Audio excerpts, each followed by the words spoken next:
Hi hello welcome back. നമുക്കിന്ന് ഈ ഒരു വാൾ ഡെക്കർ ഉണ്ടാക്കി നോക്കാം. അപ്പോൾ അതിന് വേണ്ടിയിട്ട് എൻ്റെ കയ്യിൽ കാർഡ്ബോർഡും ഉണ്ട്, പിന്നെ കുറച്ച് ഐസ്ക്രീം സ്റ്റിക്സും ഉണ്ട് കേട്ടോ. ഐസ്ക്രീം സ്റ്റിക്കെന്നോ പോപ്പ് സ്റ്റിക്കെന്നോ ഒക്കെ ഇതിനെ വിളിക്കാം. ഇനി അളവിന് വേണ്ടിയിട്ട് അതിൽ നിന്ന് ഒരു സ്റ്റിക്ക് എടുത്തിട്ട് ഞാനൊരു ഹെക്സഗൺ വരച്ച് കൊടുക്കുന്നുണ്ട് നമ്മുടെ കാർഡ്ബോർഡിൻ്റെ മുകളിൽ. എന്നിട്ട് നമുക്കത് കട്ട് ചെയ്തിട്ടെടുക്കാം. അങ്ങനെ നമ്മുടെ ഹെക്സഗൺ ഇവിടെ റെഡിയായി കിട്ടിയിട്ടുണ്ട്. ഈ ഹെക്സഗൺ ഇതുപോലെയല്ല നമ്മൾ ഇവിടെ യൂസ് ചെയ്യാൻ പോകുന്നത് കേട്ടോ. എന്താണെന്ന് കാണിച്ചു തരാം. നമ്മൾ പോപ്പ് സ്റ്റിക്ക് എടുത്തിട്ട് ഞാനത് ജസ്റ്റ് ഹെക്സഗണിൻ്റെ ആ ഒരു എഡ്ജിൽ വെച്ച് കൊടുക്കുന്നുണ്ട്.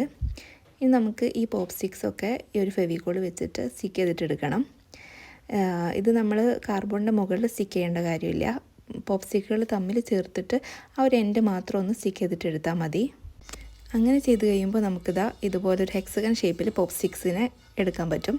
അപ്പോൾ ഈ ഒരു കാർഡ്ബോർഡ് വെച്ചിട്ടുള്ള യൂസ് എന്താണെന്ന് വെച്ചിട്ടുണ്ടെങ്കിൽ, പോപ്പ് സ്റ്റിക്ക് മാത്രം നമ്മൾ സ്റ്റിക്ക് ചെയ്തെടുക്കുന്ന സമയത്ത് അത് വളയാനും ചെയ്യാനൊക്കെ ചാൻസ് ഉണ്ട്. അപ്പോൾ കാർഡ്ബോർഡ് നമ്മൾ കട്ട് ചെയ്ത് കറക്റ്റ് ഷേപ്പിലാണെന്നുണ്ടെങ്കിൽ ഹെക്സഗൺ നമുക്ക് നല്ല പെർഫെക്റ്റ് ആയിട്ട് കിട്ടും.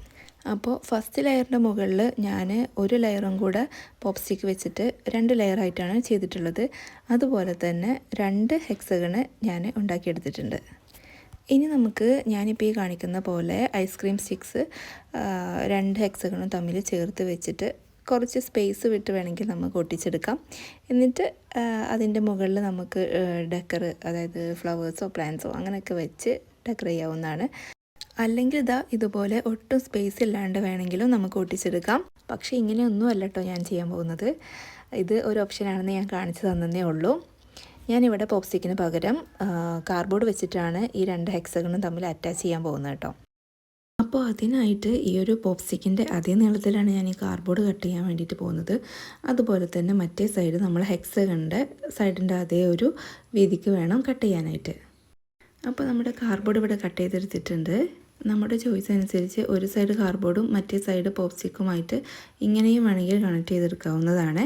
അതുപോലെ തന്നെ കാർഡ്ബോർഡ് കളർ ചെയ്തിട്ട് എടുക്കാം. ഞാനിപ്പോൾ ഇവിടെ കാർഡ്ബോർഡ് കളർ ചെയ്യാൻ ഉദ്ദേശിക്കുന്നുണ്ട്. അതുകൊണ്ട് തന്നെ അതിന് മുന്നേ ആയിട്ട് ഞാൻ അതിൻ്റെ 4 സൈഡും മാസ്കിൻ ടേപ്പ് വെച്ചിട്ട് ഒന്ന് കവർ ചെയ്ത് കൊടുക്കുന്നുണ്ട്. ആ ഒരു എഡ്ജ് ഒന്ന് കവറായി കിട്ടാൻ വേണ്ടിയിട്ടാണ്. അതുപോലെ തന്നെ കളർ ചെയ്യുന്ന സമയത്ത് നമുക്കൊരു ഫിനിഷിങ്ങും കിട്ടും, എഡ്ജൊക്കെ ഇതുപോലെ കവർ ചെയ്ത് ചെയ്യുന്ന സമയത്ത്. ഈ ഒരു വാൾ ഡെക്കർ ബ്ലൂ ആൻഡ് ഗ്രേ തീമിലാണ് ഞാൻ ചെയ്യാൻ ഉദ്ദേശിക്കുന്നത്.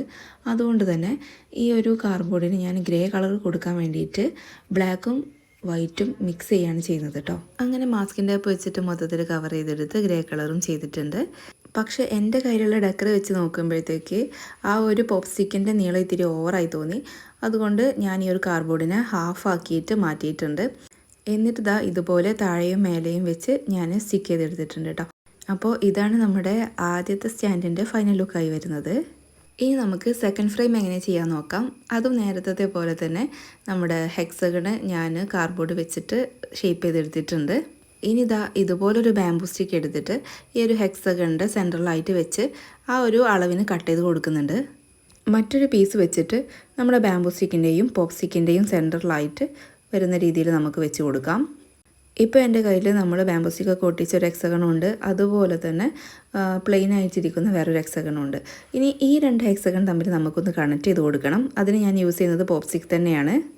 നമ്മൾ നേരത്തെ ചെയ്ത ഫ്രെയിമും ഇതും തമ്മിൽ ചെറിയൊരു ഡിഫറൻസ് ഉണ്ട്.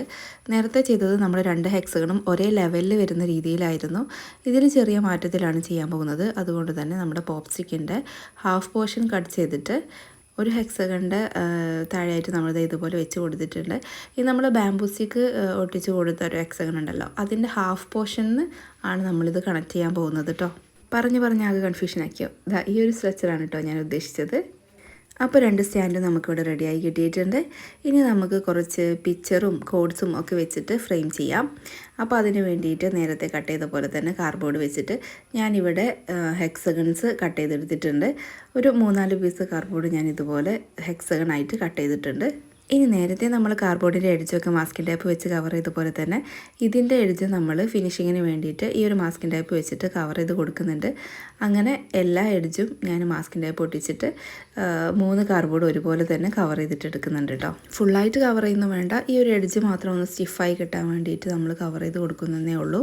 അങ്ങനെ അത് റെഡിയായി കഴിഞ്ഞു. ഇനി ഇതിൻ്റെ മുകൾ ഭാഗം കവർ ചെയ്യാൻ വേണ്ടിയിട്ട് ഞാൻ തിക്കായിട്ടുള്ള ചാർട്ട് പേപ്പറാണ് യൂസ് ചെയ്യുന്നത്. നോർമലി നമ്മൾ യൂസ് ചെയ്യുന്ന തിക്ക് കുറഞ്ഞ ചാർട്ട് പേപ്പർ ആണെന്നുണ്ടെങ്കിൽ നമ്മളിത് വരക്കുന്ന സമയത്ത് അതുപോലെ തന്നെ കോഡ്സൊക്കെ എഴുതുന്ന സമയത്ത് അത്ര പെർഫെക്റ്റ് ആയി കിട്ടില്ല. അതുകൊണ്ടാണ് തിക്കായിട്ടുള്ള ചാർട്ട് പേപ്പർ തന്നെ ഞാൻ സജസ്റ്റ് ചെയ്യുന്നത്. അപ്പോൾ ഈ ഒരു ചാർട്ട് പേപ്പർ നമ്മുടെ ഹെക്സഗണിൻ്റെ ഷേപ്പിൽ കട്ട് ചെയ്തെടുക്കുന്നുണ്ട്. അപ്പോൾ 3 കാർഡ്ബോർഡിൻ്റെ സൈസിലായിട്ട് നമ്മൾ 3 ചാർട്ട് പേപ്പർ ഇവിടെ കട്ട് ചെയ്തെടുത്തിട്ടുണ്ട്.